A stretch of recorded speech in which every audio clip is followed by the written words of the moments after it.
Hello, good morning students. Now we are discussing 12th class chemistry and your last topic in group 16 that is P block elements is sulfuric acid that is H2SO4.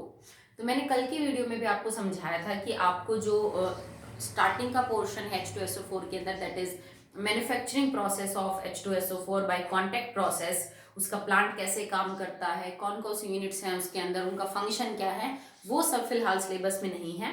सो अब हम start करें with the physical properties of sulphuric acid. So physical properties of sulphuric acid. ठीक है, तो physical properties के अंदर अगर आप बात करें तो प्योर कंसंट्रेटेड जो आपका सल्फ्यूरिक एसिड है that is a syrupy liquid. Syrupy liquid का मतलब ये हो जाएगा बेटा ये थोड़ा गाढ़ा होता है, जैसे सिरप्स होते हैं ना हमारे, जैसे कफ सिरप्स होते हैं. कुछ दवाइयाँ काफी पतली होती हैं, जैसे मतलब ज्यादा विस्कोसिटी नहीं होती उनमें, पर कुछ जो दवाइयाँ हैं वो थोड़ी गाढ़ी होती है, उनको हम सिरप्स बोलते हैं. तो ये थोड़ा सिरपी लिक्विड है. It is a syrupy liquid in pure form. इसका मतलब इसकी जो विस्कोसिटी है वो ज्यादा है, ये पानी जितना पतला नहीं है. इसको हम ऑयल ऑफ विट्रोल भी बोलते हैं. It is also known as oil of vitriol. और इसकी जो विस्कोसिटी होने इतने ज्यादा होने का रीजन है इसके अंदर H बॉन्डिंग. ठीक है, कलरलेस लिक्विड है. ठीक है, इसके अंदर कैरेक्टरिस्टिक स्मेल होती है, बट ये पानी के कंपैरेटिव ज्यादा गाढ़ा होता है और उसका कारण है इसमें हाइड्रोजन बॉन्डिंग का होना. अगर H2SO4 का स्ट्रक्चर हम बनाएं तो हम ऐसे बना सकते हैं. कल हमने डिस्कस किए थे oxo acid of sulphuric sulphur के एसिड, तो उसमें था. अब दूसरा हम एक ऐसा ही बना देते हैं सल्फ्यूरिक एसिड का मॉलिक्यूल. तो इस तो ऑक्सीजन के बीच में और इस हाइड्रोजन के बीच में ये हाइड्रोजन बॉन्ड बन जाएगा. अगला जो मॉलिक्यूल है वो आप ऐसे बना लीजिए. ठीक है, तो इस ऑक्सीजन में और इस हाइड्रोजन में, इस ऑक्सीजन में और इस हाइड्रोजन के बीच में जो है वो आपको हाइड्रोजन बॉन्डिंग देखने को मिलेगी. It means that these two molecules in between contain van der Waals force of attraction.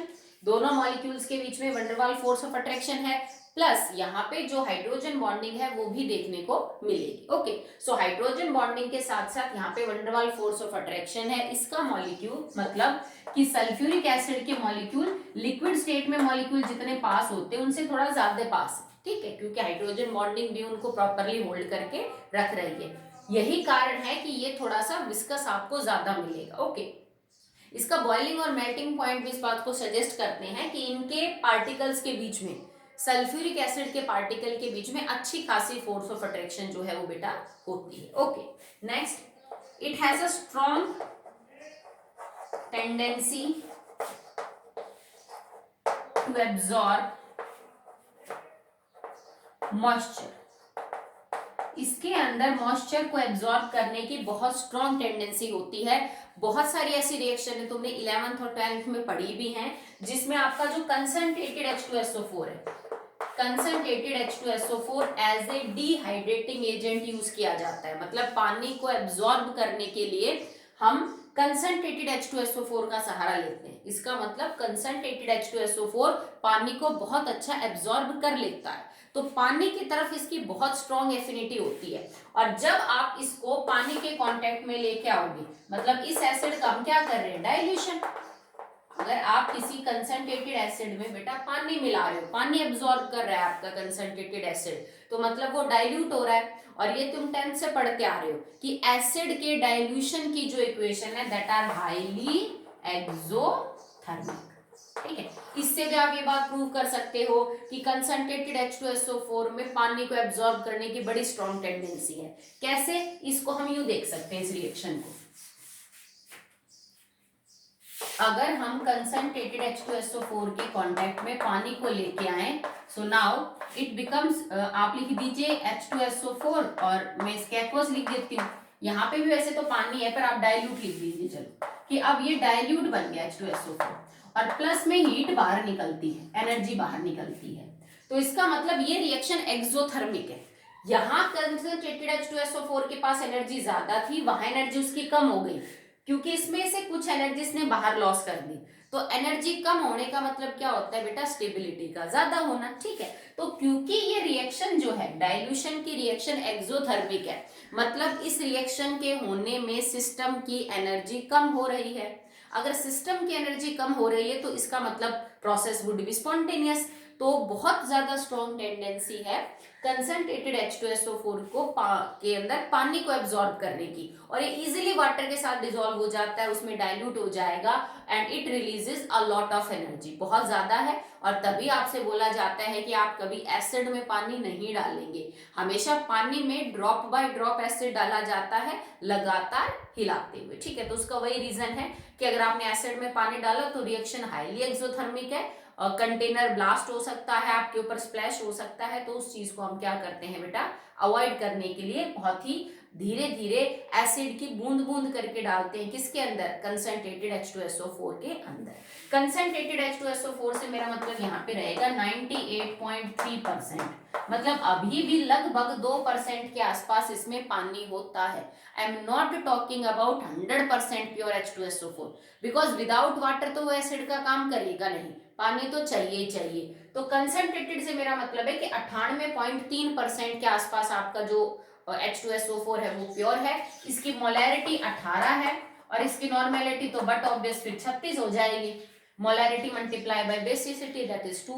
तो 18 मोलर H2SO4 या फिर 98.3% H2SO4 को हम कंसंट्रेटेड H2SO4 बोल रहे हैं, ठीक है। So that will be all the physical properties of H2SO4। अब हम आते हैं on the chemical properties of H2SO4। Chemical properties में इसके रिएक्शंस के बारे में बात करेंगे, इसके एसिडिक बिहेवियर के बारे में बात करेंगे।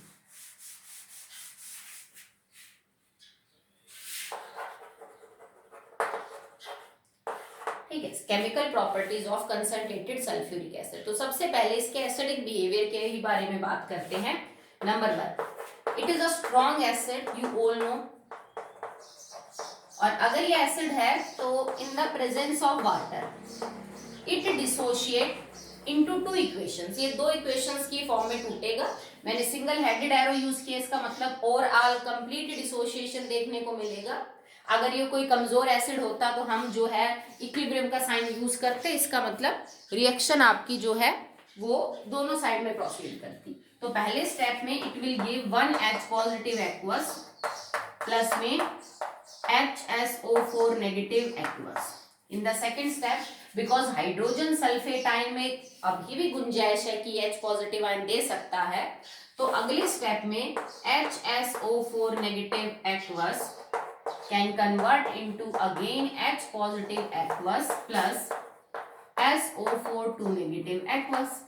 अब H2SO4 टूटा 2 इक्वेशंस में, अगर आपको ओरल इक्वेशन बतानी है तो आप दोनों को जोड़ लीजिए, रिएक्टेंट को जोड़ लो, प्रोडक्ट को जोड़ लो। तो क्या बना, H2SO4 aqueous plus HSO4 negative aqueous gets converted into H positive aqueous plus HSO4 negative aqueous plus H positive aqueous and plus SO4 2 negative aqueous। ठीक है, अब देखो H positive HSO4 negative aqueous और ये इधर है, तो दोनों साइड में कट जाएगा। ओरल इक्वेशन क्या बनी, H2SO4 aqueous gets converted into एक और एक 2, total 2 H positive aqueous plus में SO4 2 नेगेटिव एक्वस। तो लिखते तो आप ऐसे ही हो कि H2SO4 टूटेगा यूं ही कि 2 H पॉजिटिव देगा और SO4 2 नेगेटिव आएंगे, पर एक्चुअली में रिएक्शन एक स्टेप पे नहीं होती है, रिएक्शन 2 स्टेप के अंदर आपके पास हो रही है, ठीक है। और ये जो 2 स्टेप की रिएक्शन है, इनके लिए अगर आप डिसोसिएशन कांस्टेंट चेक करो तो फर्स्ट इक्वेशन के लिए आपका K है 1 × 10⁻³ ठीक है। तुमने 11th में इक्विलिब्रियम चैप्टर में पढ़ा है ना कि एसिड जब डिसोशिएट करते हैं तो इक्विलिब्रियम का एक्सप्रेशन लिखने के बाद जो इक्विलिब्रियम कांस्टेंट आता है K, उसको हम डिनोट कर रहे हैं, ठीक है। पहले वाली इक्वेशन के लिए जो डिसोसिएशन कांस्टेंट है दैट इज 1 × 10⁻³ और दूसरी के लिए है इट इज 1.2 × 10⁻² दैट इज -2, ठीक है। तो ये डिसोसिएशन कांस्टेंट इस इक्वेशन के लिए है और ये इस इक्वेशन के लिए। अब क्लियरली आपको एक बात समझ में आ रही है कि ये वाला जो K1 है वो बड़ा है K2 से, सो K1 is bigger than K2। इसका मतलब समझते हो क्या कि H2SO4 में से एक H पॉजिटिव बाहर निकालना और HSO4 नेगेटिव आयन में कन्वर्ट करना आसान है, बजाय कि HSO4 नेगेटिव से एक H पॉजिटिव निकाल के SO4 नेगेटिव आयन बनाना। अगर इस इक्वेशन के लिए डिसोसिएशन कांस्टेंट कम है तो मतलब ये इक्वेशन मुश्किल से होगी, टाइम ज्यादा आपको फोर्स लगाना पड़ेगा। इसका अगर कम है तो इसका मतलब ये आसानी से हो सकती है, ठीक है। अगर मैं K का एक्सप्रेशन चेक करूं, जैसे मैंने इक्वेशन लिखी A gets converted into B plus C, तो आप क्या लिखोगे, K इज B की कंसंट्रेशन मल्टीप्लाई बाय C की कंसंट्रेशन डिवाइडेड बाय A की कंसंट्रेशन, ठीक है। अगर आपको लगता है कि K बहुत ज्यादा बड़ा है तो K बहुत ज्यादा कब बड़ा हो सकता है, K का अमाउंट सीधा रिलेट करता है B और C से, मतलब प्रोडक्ट से। K की वैल्यू जितनी ज्यादा होगी उतना ही ज्यादा प्रोडक्ट होगा।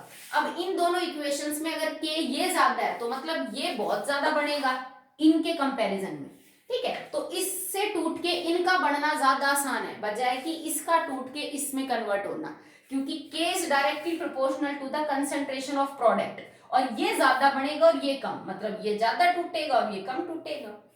कारण पूछे कोई ऐसा क्यों हुआ, तो रीजन ये बेटा, यहां तुम न्यूट्रल H2SO4 को नेगेटिव और पॉजिटिव में कन्वर्ट कर रहे हो, यहां तुम एक नेगेटिव आयन को मोर नेगेटिव आयन में कन्वर्ट कर रहे हो, ठीक है। एक ये प्रोसेस क्या, तुमने जीरो से किसी चीज को -1 में कर दिया, यहां हम -1 को -2 में कन्वर्ट कर रहे हैं, ठीक है। और चार्ज कभी भी स्टेबल नहीं बनाते चीजों को, न्यूट्रल से चार्ज देना फिर भी आसान है, बजाय कि किसी चार्ज चीज को और ज्यादा चार्ज में कन्वर्ट करना, ठीक है। तो यहाँ पे न्यूट्रल से -1 है, दैट्स वाई आप कर सकते हो, बट माइनस से मोर नेगेटिव करना इट इज डिफिकल्ट प्रोसेस, इसीलिए इसका K कम है और इसका जो K है वो आपको क्या मिल रहा है, ज्यादा मिलेगा, ठीक है।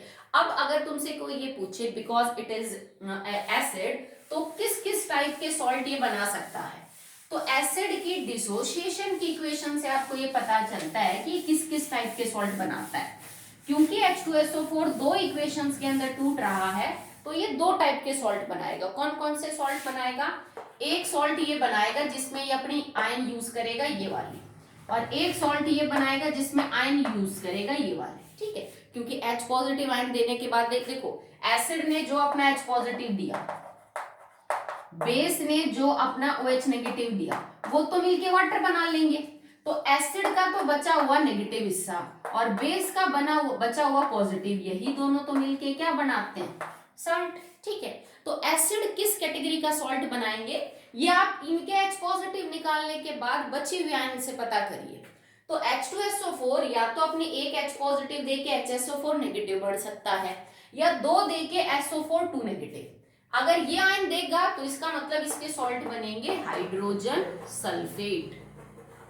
These salts are known as hydrogen sulphate, या सिंपली इनको हम बाई सल्फेट्स भी बोल सकते हैं, बाई सल्फेट, ओके। और ये वाले तो आप जानते हो इट इज सल्फेट्स, जैसे एक फॉर्मूला में लिखूं NaHSO4 सोडियम हाइड्रोजन सल्फेट और बाई सल्फेट, और यहां लिखे हम Na2SO4 that is sodium sulphate. Just like carbonic acid, bicarbonates और कार्बोनेट्स जो बनते हैं उसी तरह से आप यहाँ पे भी बनाओगे, ठीक है। तो दो सीरीज बनाएंगे सॉल्ट की, या तो ये हाइड्रोजन सल्फेट बनाएंगे या फिर क्या बनाएंगे बेटा, ये सल्फेट की फॉर्मेशन करेंगे। अब रिएक्शन देखिए आगे। Next is being an acid, it react with many bases and salts that are basic in nature. Base के साथ या फिर ऐसे सॉल्ट्स के साथ जिनका नेचर बेसिक है उसके साथ H2SO4 रिएक्ट करता है to form the products. Just like अगर आप बेस ही ले लो डायरेक्ट तो it react with H2SO4 to form Na2SO4 plus बनेगा आपके पास दैट इज H2, ओके। एक और ले लेते हैं बेस, जैसे मान लीजिए आपने ले लिया MgOH twice, it react with H2SO4 to form MgSO4 plus H2। अगर आपने कोई सॉल्ट ले रखा है जैसे कार्बोनेट ले लिया, बाइकार्बोनेट, क्योंकि वो भी बेसिक इन नेचर है, ठीक है। तो आपने ले लिया सोडियम कार्बोनेट, क्योंकि एक स्ट्रॉन्ग बेस और वीक एसिड का सॉल्ट है तो बेसिक होगा। It react with H2SO4। तो जब एक स्ट्रॉन्ग एसिड आ जाए किसी वीक एसिड के सामने, क्योंकि इस सॉल्ट के अंदर कार्बोनिक एसिड है जो कमजोर है, तो कमजोर बाहर हो जाएगा, ये अपना सॉल्ट बना लेगा। सो इट विल फॉर्म Na2SO4 और कार्बोनिक एसिड बाहर, मतलब H2 और CO2 बाहर। अगर आपने बाइकार्बोनेट लिया NaHCO3 react with H2SO4 to form Na2SO4, but here it is 1 second, आप इसको यूं कर लीजिए, इट इज NaHSO4 प्लस में H2, क्योंकि यहां से टूटेगा आपका ऐसे Na पॉजिटिव HCO3 नेगेटिव, ये टूटेगा into H positive and HSO4 negative, तो it will form H2 and CO2, ये दोनों मिलके H2 और CO2 बना लेंगे, तो ये कंपाउंड बनेगा, it is NaHSO4, that is hydrogen bisulphate. ठीक है, ये रिएक्शन आपने बहुत कर रखे 10 में, तो और ज्यादा कराने की जरूरत नहीं है। That being an acid it can react with a base और a basic compound to form salt, simple. Okay, next है आपके पास, that is it react with metals also. ठीक है, being an acid it react with metals to liberate hydrogen gas. जैसे अगर magnesium के साथ डाइल्यूट H2SO4 रिएक्ट करेगा, so it will form MgSO4 plus hydrogen. अगर H2SO4 सोडियम के साथ रिएक्शन करेगा तो Na2SO4 प्लस हाइड्रोजन। ठीक है, जिंक के साथ रिएक्ट करेगा तो ZnSO4 प्लस हाइड्रोजन।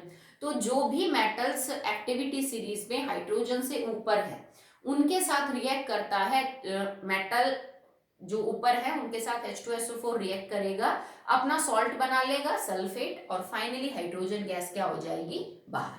तो ये कुछ रिएक्शन थी जिसके अंदर हम एसिडिक बिहेवियर डिस्कस कर रहे थे H2SO4 का। अब हम बात करते हैं अबाउट द डिहाइड्रेटिंग एजेंट। जो ये डिहाइड्रेटिंग एजेंट का काम करता है, तो कौन कौन सी रिएक्शंस में ये ऐसा करता है। काफी सारी रिएक्शन आपकी पढ़ी हुई बेटा इस कैटेगरी में। Second is dehydrating agent.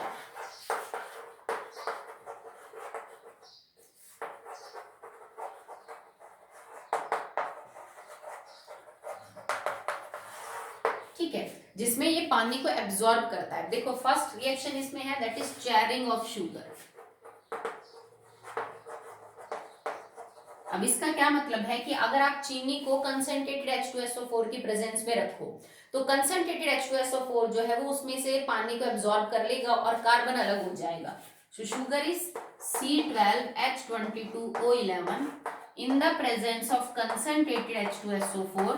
तो इसमें से कार्बन बाहर हो जाएंगे टोटल 12 और 11 वाटर मॉलिक्यूल बाहर हो जाएंगे, और इस रिएक्शन को हम चेयरिंग ऑफ शुगर बोलते हैं, जिसमें सिर्फ पानी को एब्जॉर्ब कर लेगा H2SO4 और नीचे ब्लैक कलर का आपको कार्बन जो है शुगर चारकोल वो देखने को मिलेगा। इसको हम शुगर चारकोल भी बोल सकते हैं, बिकॉज कार्बन की ही फॉर्म होती है चारकोल, और ये चीनी को डिकम्पोज करने के बाद बना है, तो that is known as sugar charcoal. ठीक है, इसके अलावा कुछ जो एसिड्स हैं, जैसे लाइक फॉर्मिक एसिड हुआ आपके पास, ऑक्जेलिक एसिड हुआ, उनका भी ये क्या कर सकता है, डिहाइड्रेशन कर सकता है।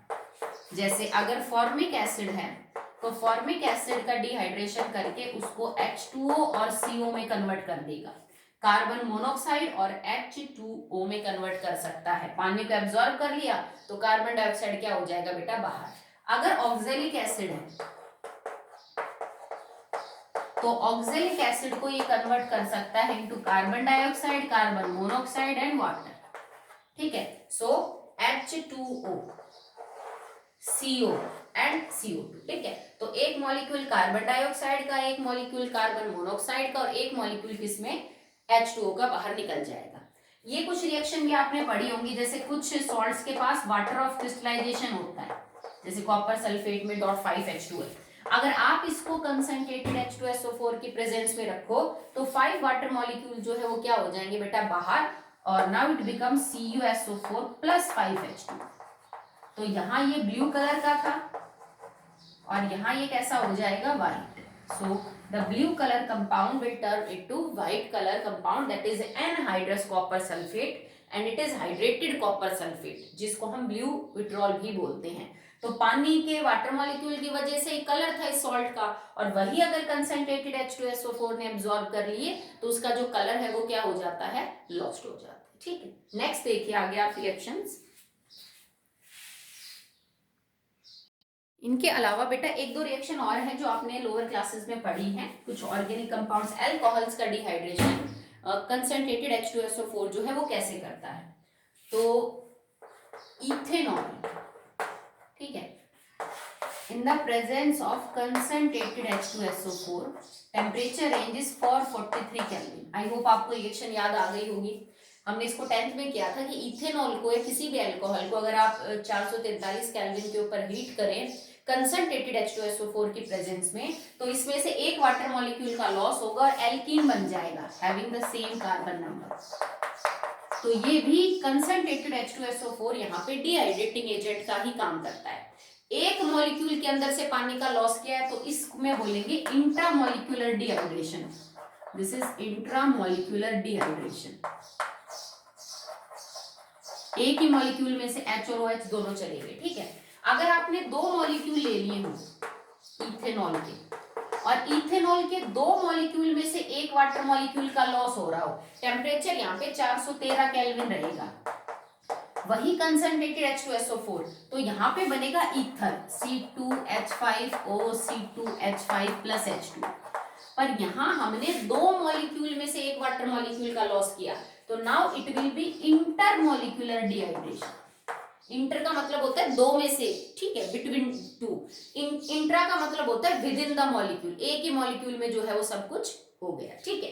इसके अलावा डिहाइड्रेटिंग एजेंट है तो हम कुछ गैसेस को, gases can be dried over concentrated H2SO4। कुछ गैसेस अगर मॉइस्ट हैं तो उनको सुखाने के लिए भी हम उनको कंसंट्रेटेड H2SO4 के ऊपर से पास करते हैं। पर एक चीज का ध्यान रखिए, ये गैस वो नहीं होनी चाहिए जो H2SO4 के साथ रिएक्ट करती है।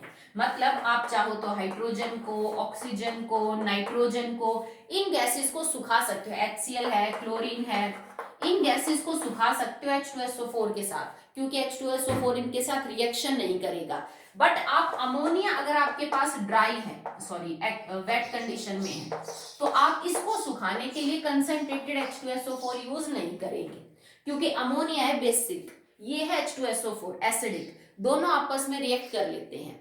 तो ऐसी किसी गैस को छोड़ के जो H2SO4 के साथ रिएक्ट कर सकती है, बाकी नॉन रिएक्टिंग गैसेस के अंदर अगर मॉइस्चर है तो उसको एब्जॉर्ब करने के लिए भी आप कंसंट्रेटेड H2SO4 को यूज कर सकते हैं, ठीक है। चलिए अब नेक्स्ट देखिए, अभी तक हमने दो ही टाइप करी है बेटा, डिहाइड्रेटिंग एजेंट की रिएक्शन और उसके बाद बात कर रहे हैं अबाउट एसिडिक बिहेवियर।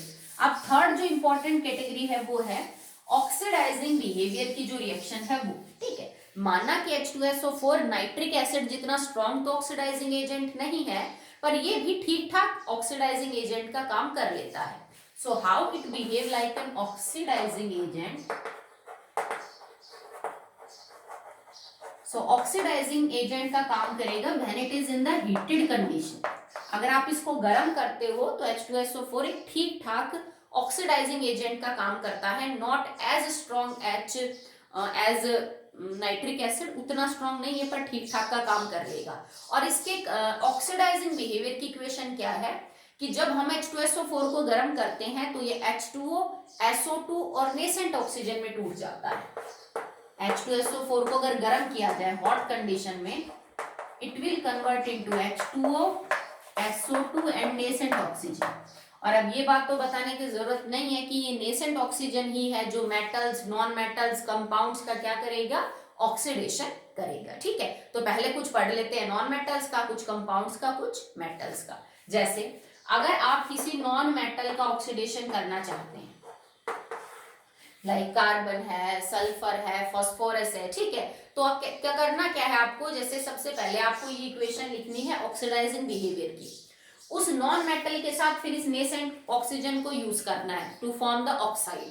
अब ऑक्साइड अगर एक से ज्यादा बन रही है तो वो बनेगी जो स्टेबल है, ठीक है। फिर उसके बाद इक्वेशन को ओरल कर देंगे हम, ठीक है। जैसे कि सबसे पहले मैंने कार्बन का केस लिया तो ये इक्वेशन यूज कर ली मैंने, भाई H2SO4 गर्म डाला, नेसेंट ऑक्सीजन में टूट गया।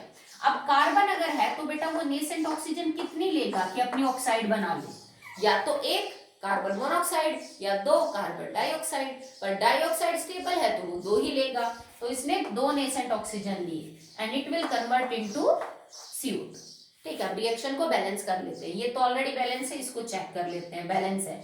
पर यहाँ 2 नेसेंट ऑक्सीजन यूज कर रहे हैं, यहाँ 1, तो मतलब मुझे ये पूरी इक्वेशन गुना करनी पड़ेगी 2 से। अब आप इक्वेशन को ओवरऑल करके लिख लीजिए। So now 2H2SO4 plus carbon plus 2 nascent oxygen, but actually में नेसेंट ऑक्सीजन तो कट जाएंगे, इधर से इधर 2 कट गए, ठीक है। कन्वर्टिंग इनटू 2H2O प्लस में 2 है सबके आगे SO2 2 and CO, so that will be your overall reaction. Balance भी आपकी कि अगर मैं 2H2SO4 की कार्बन के साथ रिएक्शन करवाऊं तो वो 2 वाटर मॉलिक्यूल, 2 SO2 और 1 कार्बन डाइऑक्साइड का मॉलिक्यूल देंगे। सिंपल है, ठीक है। अगर मान लो यहाँ पे सल्फर होता तो ये इक्वेशन तो सेम ही यूज होनी थी, बट सेकंड इक्वेशन में हम क्या कर लेते हैं, सल्फर S8 प्लस में नेसेंट ऑक्सीजन और सल्फर की 2 oxide SO2 SO3, so SO2, but यहाँ पे सल्फर S8 में है तो यहाँ भी 8 ही रहेगा, तो इसके कंपैरिजन में आपको 16 ऑक्सीजन चाहिए, तो नेसेंट ऑक्सीजन कितने लेने होते हैं हमें, 16, ठीक है। अब इस इक्वेशन को मैं किससे मल्टीप्लाई कर देती, बाय 60, तभी तो आपकी नेसेंट ऑक्सीजन कटेंगी। अब यहां से ये नेसेंट ऑक्सीजन कट जाती तो बचता क्या, देखो 16H2SO4 combines with sulfur S8 to form 16H2O plus में 8 आपके पास है, दैट इज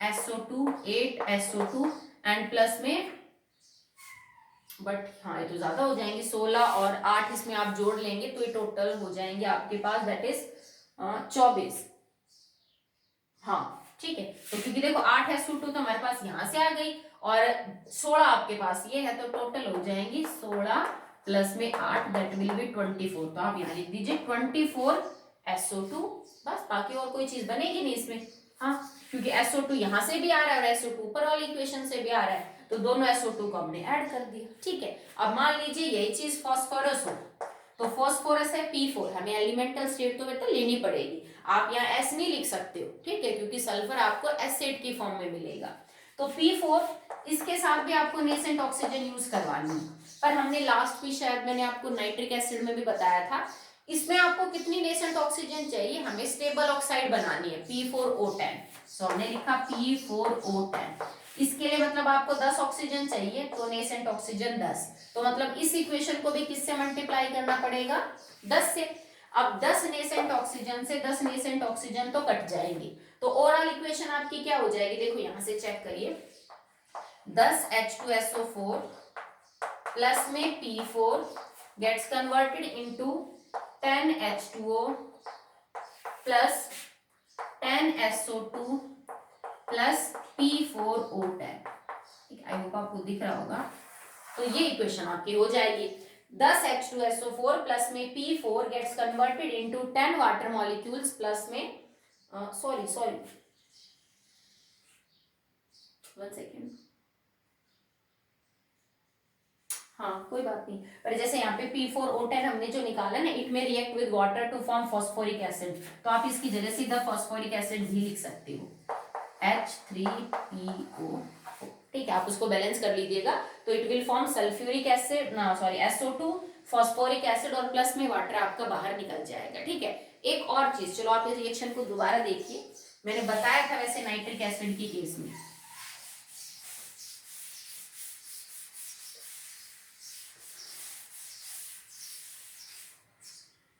जैसे हमने इक्वेशन ये यूज की, इसको मैंने 10 से मल्टीप्लाई किया, and now P4 plus nascent oxygen that is 10 gets converted into P4O10, okay. अब इक्वेशन को हम ओरल करते हैं, सो नाउ 10H2SO4 प्लस में P4, इससे तो ये कट ही जाएगा बेटा, gets converted into 10H2O plus में 10SO2 प्लस में P4O10, ठीक है। तो ये जो P4O10 बना, अब आपको करना क्या है एक्चुअली में कि P4O10 के आपके पास जितने मॉलिक्यूल्स हैं वो रिएक्ट करेंगे, ये जो P4O10 है ये पानी के साथ रिएक्ट करेगा, हमारे पास 10 वाटर मॉलिक्यूल है, ये इसमें से कितना ले कि ये H3PO4 में कन्वर्ट हो जाए, सो फॉस्फोरिक एसिड बनाने के लिए इसको 6H2O चाहिए होंगे, और फिर ये आई थिंक 4 फॉस्फोरिक एसिड बना सकता है। चलो बैलेंस चेक कर लेते एक बार। 6 दूनी 12, 4 के 12, फॉस्फोरस 5 है, सॉरी 4 है, ऑक्सीजन 10 और 6 16, 4 चौक 16। ठीक है, तो ये रिएक्शन बैलेंस है, मतलब बना हुआ जो 10 वाटर मॉलिक्यूल है उसमें से 6 वाटर मॉलिक्यूल ये P4O10 ले लेता है और किस में कन्वर्ट हो जाएगा, P4O10 H3PO4 में। तो इसका मतलब ये P4O10 तो आपका गायब हो गया, आप इसको यहाँ से कट कर दीजिए। 10 वाटर मॉलिक्यूल्स में से 6 चले गए तो कितने बचे, खाली 4। और अब इस P4O10 की जगह आप क्या प्रोडक्ट लिख देंगे, 4H3PO4। ठीक है, तो ओवरऑल रिएक्शन आपकी ये निकल के आएगी कि फॉस्फोरिक एसिड बनेगा बिकॉज P4O10 जो है, देखो तुम ये कह सकते हो कि मैडम आपने फिर SO2 के केस में क्यों नहीं किया, लास्ट में जो हमने SO2 और H2O बाहर निकाला उनसे सल्फरस एसिड क्यों नहीं बनाया। बेटा जैसे concentrated H2SO4 good dehydrating agent है, P4O10 भी गुड डिहाइड्रेटिंग एजेंट होता है, इसमें पानी को एब्जॉर्ब करने की बड़ी स्ट्रॉन्ग टेंडेंसी होती है, इसीलिए जब पानी इसको मिलेगा तो ये एब्जॉर्ब करके अपना क्या बना लेगा, रेस्पेक्टिव एसिड बना लेगा। ठीक है, इसके अलावा अगर कुछ मेटल्स हैं जैसे कॉपर है, मरकरी है, जिंक है, ठीक है, इस तरह के मेटल्स को भी ऑक्सीडाइज कर सकता है concentrated H2SO4 into their respective oxides. ठीक है, तो सबसे पहले इनकी क्या बना देगा, ऑक्साइड बना लेगा।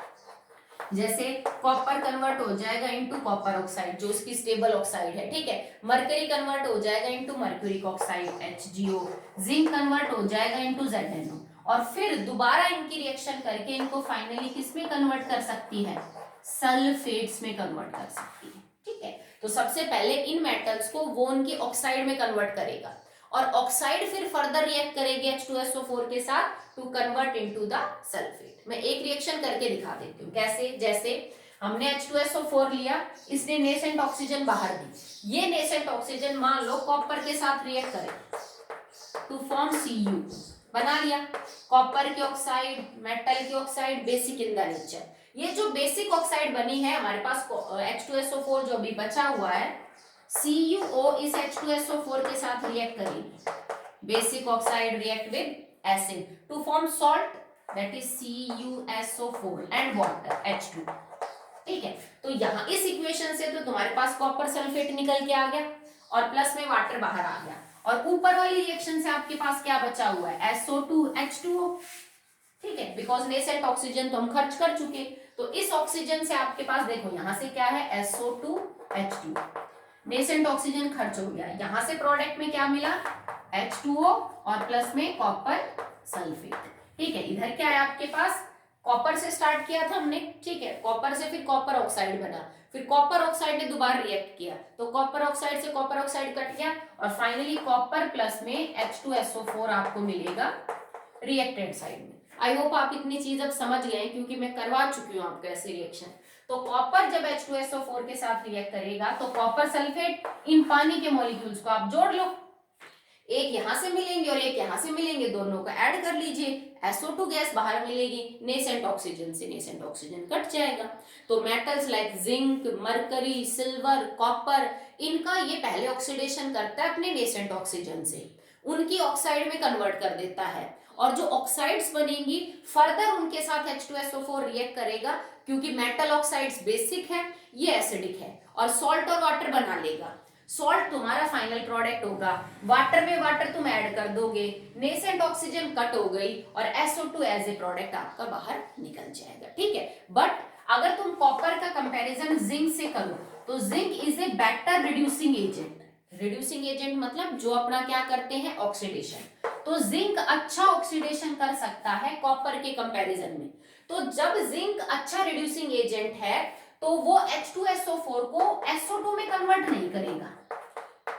देखो H2SO4 में सल्फर पे +6 है और SO2 में +4, मतलब सल्फर का हो रहा है रिडक्शन, और ये जिंक कर रहा है या कॉपर कर रहा है। जिंक कॉपर से अच्छा रिड्यूसिंग एजेंट है तो वो सल्फर को सिर्फ +4 तक नहीं रोकेगा, वो सल्फर को हो सकता है कि एलिमेंटल स्टेट में या फिर H2S में भी कन्वर्ट कर दे। तो अगर तुम यहाँ जिंक लेते हो तो तुम्हें SO2 की जगह सल्फर या H2S भी मिल सकता है, क्योंकि सल्फर 0 6 से या फिर सल्फर H2S में वो -2 के अंदर भी जो है वो क्या हो सकता है बेटा, कन्वर्ट हो सकता है। ठीक है, नेक्स्ट रिएक्शन देखिए अभी आप।